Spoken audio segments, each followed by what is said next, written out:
Hi everyone, welcome back to English with Jalil sir. So now we are going to discuss paper 2, right? Coming to first question. The police shot dead a man accused dash murdering the aged couple in the suburb of the city. అంటే ఇది మనకి ఇక్కడ article related bit ఇచ్చాడు, right? So police ఏం చేశాడట, shot dead అంటే shoot చేశారు. ఎవరిని? ఒక మ్యాన్. ఆ మ్యాన్ ఎవరు? అక్యూజ్డ్ అంటే ఏంటి? నిందితుడు. దేనికి నిందితుడు? మర్డరింగ్ ద ఏజ్డ్ కపుల్ అంటే వృద్ధ దంపతుల్ని హత్య చేయడం వల్ల. ఎక్కడ? రైట్. ఆ మనిషిని ఎక్కడ చంపేశారు? In the suburb of the city సరౌండింగ్స్లో ఉన్నట్టు ఇక్కడ, రైట్? సో మనకి అక్యూజ్డ్తో ఏ ప్రిపోజిషన్ వస్తుందో అడుగుతున్నాడు ఇక్కడ. సో అక్యూజ్డ్తో ఎప్పుడైనా కూడా అక్యూజ్డ్ ఆఫ్ మాత్రమే వస్తుంది. అక్యూజ్డ్ ఆఫ్ అంటే రైట్, నిందితుడు అంటే నిందించబడిన, రైట్, ఆ విధంగా వస్తుంది. అంటే నేరం ఆరోపించబడిన. Coming to 67. His health was dash affected by the thought of losing his son. అంటే ఇక్కడ అతని యొక్క హెల్త్ ఏదైతే ఉందో ఏమైంది? ప్రభావితమైంది. ఏ విధంగా? By the thought of losing his son అంటే అతని కొడుకుని కోల్పోవడం వల్ల, రైట్, కోల్పోవడం వల్ల వచ్చే ఆలోచనల వల్ల, రైట్, ఏమైంది? అతని యొక్క హెల్త్ అనేది ఎఫెక్ట్ అయింది, రైట్. సో ఇక్కడ మనకి చూస్ ద కరెక్ట్ ఆప్షన్ అడుగుతున్నాడు ఇక్కడ.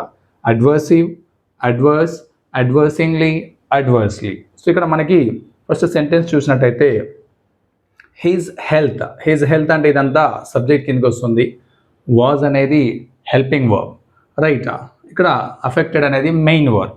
సో రెండు వర్బ్ల మధ్య నార్మల్గా ఏది వస్తుంది? ఏ పార్ట్ ఆఫ్ స్పీచ్ వస్తుంది అంటే అడ్వర్బ్ మాత్రమే వస్తుంది. ఎందుకంటే అడ్వర్బ్ వచ్చి దాన్ని మోడిఫై చేస్తుంది. సో అలాంటప్పుడు మనకి ఏది రావచ్చు అంటే అడ్వర్స్లీ అనేది కరెక్ట్ అవుతుంది, ఎల్వైతో ఎండ్ అయ్యేది. సో అడ్వర్సింగ్లీ అనొచ్చా అంటే ఇంగ్ ఫామ్తో అది రాదు, అది రాంగ్. అడ్వర్స్ అనొచ్చా అంటే అడ్వర్స్ అనొచ్చు, బట్ అడ్వర్సివ్ అనేది ఇది కూడా రాంగ్, ఇది కూడా రాంగ్. సో మనకి అడ్వర్స్లీ అంటే ఏం రావాలి ఇక్కడ? ఓన్లీ అడ్వర్బ్ మాత్రమే రావాలి. So his health was adversely affected అంటే ప్రతికూలంగా అఫెక్ట్ అయింది అన్నట్టు, right. Coming to 68. The senior police officer headed the dash. So మనకి ఇక్కడ we have to choose correct option. Investigate, investigation, investigated, investigates. So sentence చూసినట్టయితే first ఏమిచ్చాడు? Senior police officer. ఇక్కడ వరకు సబ్జెక్ట్ తీసుకోవచ్చు. హెడెడ్ అంటే ఏంటి? వర్బ్. సో వర్బ్ తర్వాత ఏమొస్తుంది? మళ్ళీ ఆబ్జెక్ట్ వస్తుంది. ఆబ్జెక్ట్ అనేది ఒక కాకుండా ఇంకా ఏమిచ్చాడు ఇక్కడ? దా ఇచ్చాడు. సో దా తర్వాత ఏం రావాలి? నార్మల్గా నౌన్ రావాలి. ఏం రావాలి? నౌన్ రావాలి. సో నౌన్ రావాలంటే ఏంటి? ఇన్వెస్టిగేట్. సో ఇన్వెస్టిగేట్ అనేది ఏంటి? ఇది వర్బ్ అవుతుంది, రైటా? సో ఇన్వెస్టిగేట్ అనేది వర్బ్ అవుతుంది. ఇన్వెస్టిగేషన్, ఎస్, TION గుర్తుపెట్టుకోవాలి మనం. TIONతో ఎండ్ అయ్యే వర్డ్ ఏదైనా కూడా నౌన్ అవుతుంది. ఏమవుతుంది? Noun. So the senior police officer headed the investigation. So the article అనేది నౌన్ ఫాలో చేస్తుంది కాబట్టి, రైటా? సో ఇన్వెస్టిగేషన్ అనేది కరెక్ట్ అవుతుంది. ఇన్వెస్టిగేటెడ్ అంటే ఇది వర్బ్ అవుతుంది. ఇన్వెస్టిగేట్స్ అది కూడా వర్బే. వర్బ్ అంటే ఏ విధంగా? V1 plus S. సో ఇవన్నీ వర్బ్స్, ఇది ఒకటి మాత్రమే noun, right. So coming to 69. The worker though old he still dash member. అంటే వర్కర్ ఎవరైతే ఉన్నాడో, కార్మికుడు ఎవరైతే ఉన్నాడో, దౌ ఓల్డ్ ముసలివాడు అయినప్పటికీ ఏంటి? స్టిల్ డాష్ మెంబర్, అతను ఒక మెంబర్. దేనికి? A union, an union, the union, union. So మనం ఆల్రెడీ చాలాసార్లు డిస్కస్ చేసాం ఇది. యూనియన్ అంటే ఏమొస్తుంది?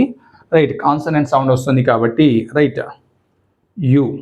సో కాన్సనెంట్ సౌండ్ వచ్చినప్పుడు ఏం రావాలి? ఓన్లీ ఏ మాత్రమే రావాలి. వావెల్ సౌండ్ వస్తే యాన్ వస్తుంది. ఇక్కడ వావెల్ సౌండ్ రావట్లేదు కాబట్టి ఏ యూనియన్ మెంబర్ అనొచ్చు. Coming to 70. The victim's mother ran a beauty parlour in the area. Victims అంటే ఎవరు? అంటే ఎవరైతే బలయ్యారో, రైట్, బాధితుని తల్లి ఏం చేసిందట? ర్యాన్ ఎ బ్యూటీ పార్లర్, ఒక బ్యూటీ పార్లర్ని నడిపింది. So part of speech of the word ran. So ran అంటే మనం ఏమనుకుంటాం? రన్ అంటే పరిగెత్తడం, ర్యాన్ అంటే పరిగెత్తాడు అనుకుంటాం. అది కాదు ఇక్కడ మీనింగ్.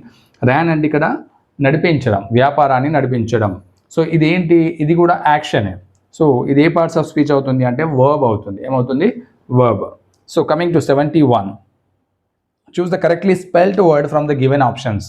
మనకి ఇందులో కరెక్ట్ స్పెల్లింగ్ ఎందులో ఉందో అడుగుతున్నాడు.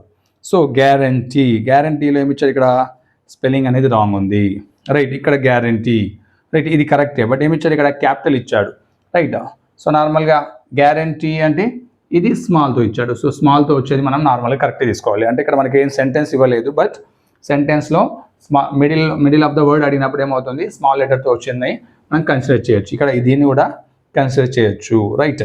So coming to question number 72, Hong Kong has pass a new security laws. So ఇక్కడ ఏమడుగుతున్నాడు, యాక్టివ్ వాయిస్లో ఇచ్చాడు, మనకు ప్యాసివ్ వాయిస్లో అడుగుతున్నాడు. హాంకాంగ్ ఏంటిది, సబ్జెక్ట్, హ్యాజ్ అనేది హెల్పింగ్ వర్బ్, పాస్ ఏమవుతుంది V3, right, has V3. New security laws ఇదేంటి, ఆబ్జెక్ట్, రైట్. ఇప్పుడు మనం దీన్ని ప్యాసివ్ వాయిస్లోకి మార్చాలి అంటే ఏం చేయాలి, ఫస్ట్ ఆబ్జెక్ట్ని తీసుకోవాల్సి ఉంటుంది, right.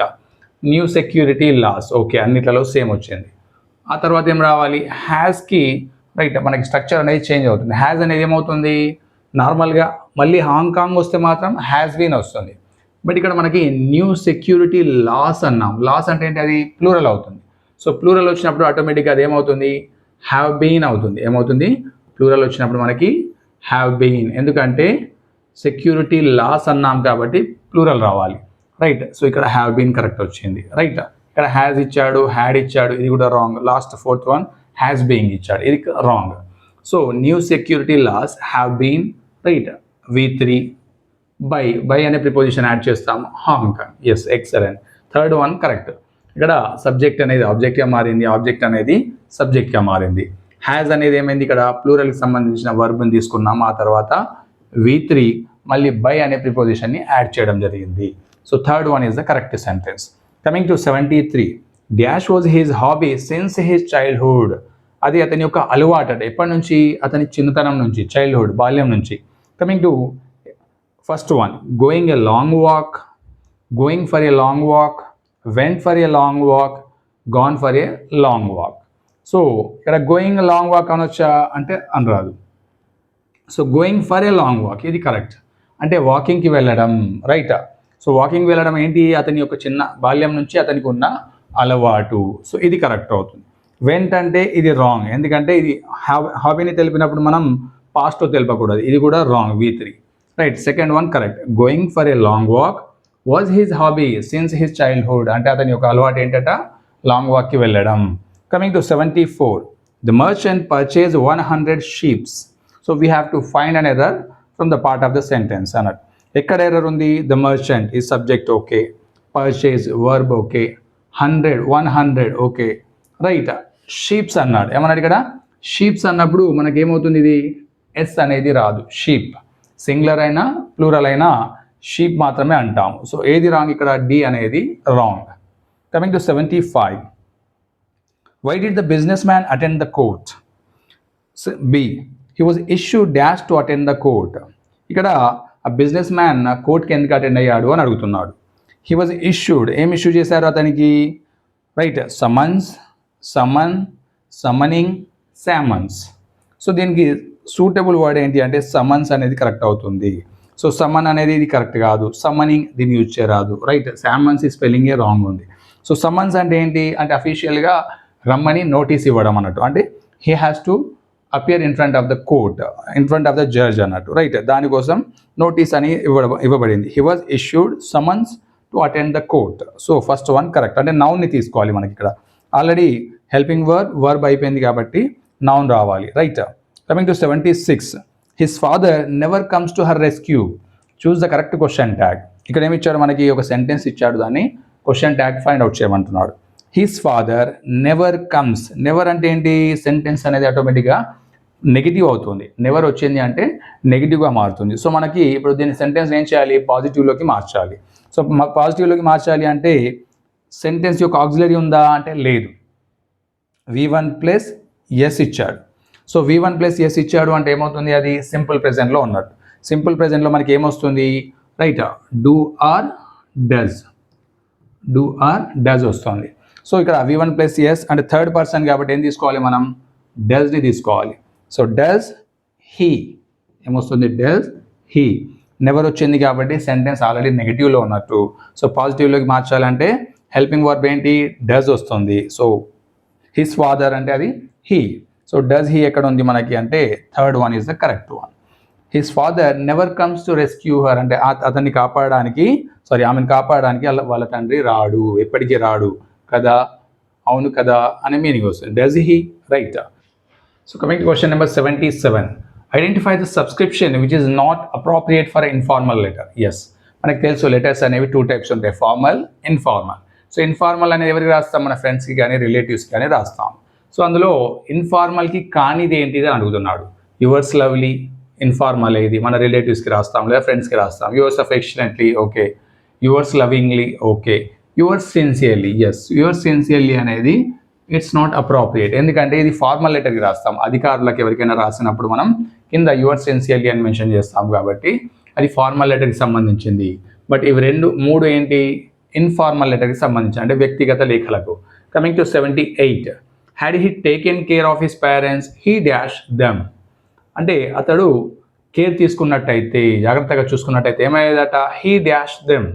He had saved, could have saved, could have saved, could had saved. So ఇక్కడ ఏమవుతుంది మనకి? Could have saved. యాక్చువల్లీ ఇది ఏంటి? అన్రియల్ కండిషన్ అంటాం. ఏమంటాం? అన్ఫుల్ఫిల్డ్ కండిషన్ కానీ అన్రియల్ కండిషన్ కానీ. అంటే అతడు వాళ్ళ తల్లిదండ్రుల్ని జాగ్రత్తగా చూసుకున్నట్టయితే కాపాడగలిగేవాడు. హీ కుడ్ హ్యావ్ సేవ్డ్, కాపాడగలిగేవాడు. సో ఇక్కడ ఏం జరిగింది? అతడు జాగ్రత్తగా చూసుకోలేదు.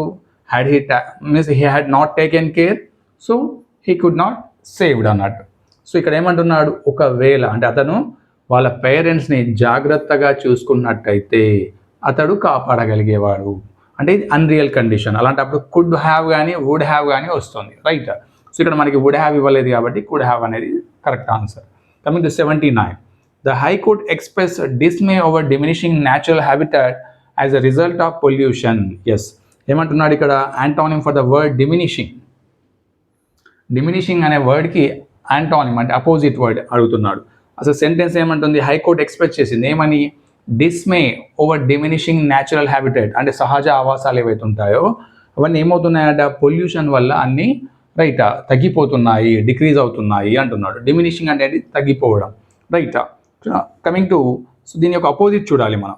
రెడ్యూసింగ్ అంటే సేమ్ సినానిమ్ అవుతుంది. ఇక్కడ డిమినిషింగ్ అన్నా తగ్గిపోవడమే, రెడ్యూసింగ్ అన్నా తగ్గిపోవడం. డిక్లైనింగ్ అన్నా కూడా సేమ్ సినానిమ్ అవుతుంది. ఎన్హాన్సింగ్ ఎస్, ఇది అపోజిట్ అవుతుంది, పెరగడం. డిమినిషింగ్ అంటే తగ్గడం, ఎన్హాన్సింగ్ అంటే పెరగడం, రైట్? ష్రింకింగ్ అంటే అది కూడా తగ్గిపోవడం, రైటా? So third one is the correct opposite word. ఈ మిగతా మూడు ఏమవుతుంది? సినానిమ్స్, సేమ్ మీనింగ్స్ ఇస్తాయి, similar meanings. Coming to 80, Ramesh was intelligent and hard working. B, he failed in the examination. So ఆ రెండుకి కలిపి ఏది సూటబుల్గా రాశారు అన్నది కంబైన్ చేశారని చూద్దాం. Ramesh was intelligent and hard working, so failed in the examination. అతడు చాలా ఇంటెలిజెంట్, తెలివిగలవాడు, కష్టపడే వ్యక్తి కాబట్టి ఎగ్జామ్లో ఫెయిల్ అయ్యాడు అంటున్నాడు. సో ఇది రాంగ్. కంజంక్షన్ అనేది కరెక్ట్గా లేదు. The Ramesh was intelligent and hard working, he failed in the examination. Yes, ఇది కరెక్ట్. దవ్ అంటే ఏంటి? అయినప్పటికీ. రమేష్ ఇంటెలిజెంట్, తెలివిగలవాడు మరియు కష్టపడే వ్యక్తి అయినప్పటికీ he failed in the examination అంటే రెండు అపోజిట్ సెంటెన్స్లు ఉన్నప్పుడు దవ్ అనేది వాడుతాం మనం, రైట్? దవ్ కానీ ఇన్స్పైట్ ఆఫ్ కానీ, రైట్? సో ఇన్స్పైట్ ఆఫ్ ఇవ్వలేదు కాబట్టి దవ్ అనేది మనకి ఇక్కడ కరెక్టే. కమింగ్ టు థర్డ్ వన్ చూద్దాం. Ramesh was intelligent and hard working hence. So అందువల్ల, హెన్స్ అంటే ఏంటి? అందువల్ల అతను ఫెయిల్ అయ్యాడు, రాంగ్. హెన్స్ రమేష్, మళ్ళీ హెన్స్, అందువల్ల అంటున్నారు. సో ఇవి మూడు రాంగ్. సెకండ్ వన్ వచ్చేసి కరెక్ట్ ఆన్సర్. దవ్ అనేది కరెక్ట్గా యూజ్ చేయొచ్చు. అంటే కాంట్రాడిక్షన్స్ అంటే సెంటెన్స్ రెండు విరుద్ధంగా ఉన్నప్పుడు, అంటే మొదటి దానికి రెండవ సెంటెన్స్కి ఫలితం అనేది వ్యతిరేకంగా ఉన్నప్పుడు దవ్ అనేది మనం వాడాలి, right? Question number 81, the student ask the teacher could you please explain the lesson once again. మనకి ఇక్కడ రిపోర్టెడ్ స్పీచ్ అంటే డైరెక్ట్లో ఇచ్చాడు, ఇండైరెక్ట్ స్పీచ్లోకి మార్చమన్నాడు. అంటే ఏది కరెక్టో ఫైండ్ అవుట్ చేయాలి. The student asked the teacher, yes అంటే ఆస్క్డ్ అనేది ఏమవుతుంది? రిక్వెస్టెడ్గా మారుతుంది. ఏమవుతుంది? రిక్వెస్టెడ్. సో ఏమని అడిగారు? Could you please explain the lesson once again అంటే మళ్ళీ ఆ లెసన్ని ఎక్స్ప్లెయిన్ చేస్తారా? So first one, the student requested okay, the teacher okay. To explain the lesson once again, yes to explain the lesson once again, ఇది correct ఉంది sentence. But still మిగతా కూడా చూద్దాం. ద స్టూడెంట్ ఆస్క్డ్ అనేది wrong, right? ఎందుకంటే ఇక్కడ could అని use చేశారు కాబట్టి ఏమవుతుంది? ఆటోమేటిక్గా ఇక్కడ రిక్వెస్ట్ రావాలి. కుడ్ యూ ప్లీజ్ అనేది వచ్చింది అంటే request. So third one, the student requested the teacher that he could explain, no ఇది రాంగ్ అవుతుంది, రైటా? సో మనకి fourth one, the student requested the teacher to please, wrong. Already requested వచ్చింది అంటే మళ్ళీ ప్లీజ్ యూజ్ చేయాల్సిన అవసరం లేదు. సో ఇక్కడ the student requested the teacher to explain అంటే టు ఇన్ఫినిటివ్తో మనం ఆ రిపోర్టెడ్ ఈ సెంటెన్స్ని మనం ఏం చేసాం? ఇండైరెక్ట్ స్పీచ్గా మార్చేసాం. ఫస్ట్ వన్ వచ్చేసి correct sentence. Coming to 82. Which of the following is a silent consonant letter in the word plumber, right. So ఆ వర్డ్లో ప్లమర్లో ఏది సైలెంట్ లెటర్ అని అడుగుతున్నాడు, రైట్. పి మనం ప్రొనౌన్స్ చేస్తాం, బి, రైట్. సో బి వచ్చేసి సైలెంట్, ప్లమర్ అనాలి, అంతేగాని ప్లంబర్ అనకూడదు, ప్లమర్, రైట్. ప్లమర్ అంటే PLUMER అవి ప్రొనౌన్స్ చేయాలి, బీని మనం సైలెంట్ చేయాలి, రైట్. ప్లమర్ అనాలి అంతే. 83. Choose the incorrect option. ఇందులో మనకి ఏది ఇన్కరెక్ట్ ఉందో ఫైండ్ అవుట్ చేయమంటున్నాడు. A gang of robbers, a band of musician, a bunch of people, a hand of bananas. So మనకి ఇక్కడ హ్యాండ్ ఆఫ్ బనానాస్ అనడం కంటే మనం ఏమనొచ్చు ఇక్కడ, right, A bunch of bananas అనేది కరెక్ట్ అవుతుంది, రైట్. హ్యాండ్ ఆఫ్ బనానాస్ అని కూడా యూజ్ చేయొచ్చు అంటే అది కూడా యూజ్ చేయొచ్చు, బట్ ఇన్ఫార్మల్ అవుతుంది ఫస్ట్ వన్. సెకండ్, ఇక్కడ బంచ్ ఆఫ్ పీపుల్ కూడా మనకి రాంగే. సో బంచ్ ఆఫ్ పీపుల్ అనకుండా మనం ఏమనాలి, క్రౌడ్ ఆఫ్ పీపుల్ అనాలి, ఏమనాలి, క్రౌడ్ ఆఫ్ పీపుల్ అనాలి, లేదా గ్రూప్ ఆఫ్ పీపుల్, ఏమనాలి, గ్రూప్ ఆఫ్ పీపుల్. సో ఇక్కడ మాత్రం బంచ్ ఆఫ్ బనానాస్ వస్తుంది, ఏమొస్తుంది, బంచ్ ఆఫ్ బనానాస్. సో ఇవి మనం చూసుకోవాల్సి ఉంది. గ్యాంగ్ ఆఫ్ రాబర్స్ కరెక్టే, బ్యాండ్ ఆఫ్ మ్యూజిషియన్స్ కూడా కరెక్టే. So coming to 84. ఈ short cut success hard work for the only. So jumbled words మనకి is, short cut, success, hard work for the only. ఈ జంబుల్డ్ వర్డ్స్ ఏం చేయమంటున్నాడు అంటే ఒక సెంటెన్స్ ఫ్రేమ్ చేసి ఏది కరెక్ట్గా ఫ్రేమ్ చేశారో ఫైండ్ అవుట్ చేయమంటున్నాడు. Success is the only short cut for hard work, right. ఇది రాంగ్, ఎందుకంటే సక్సెస్ విజయమే, హార్డ్ వర్క్కి షార్ట్ కట్ అంటున్నాడు, wrong. So hard work is the short cut only for success. So sentence meaning అనేది అంటే ఆ విధంగా వచ్చిన గ్రామటికల్ సెంటెన్స్ ఫ్రేమింగ్ అనేది wrong, right. Hard work is the short cut only కాదు, ఓన్లీ షార్ట్ కట్ రావాలి, right. Hard work is the short cut for, ఇది కూడా మళ్ళీ wrong. Hard work is the only short cut for success, yes, fourth one correct. Hard work is the only short cut for success. So fourth option వచ్చేసి correct, అంటే కష్టపడమే విజయానికి యొక్క success సూత్రము, అంటే షార్ట్ కట్ అని చెప్తున్నాడు, right. So this is about today's session, right.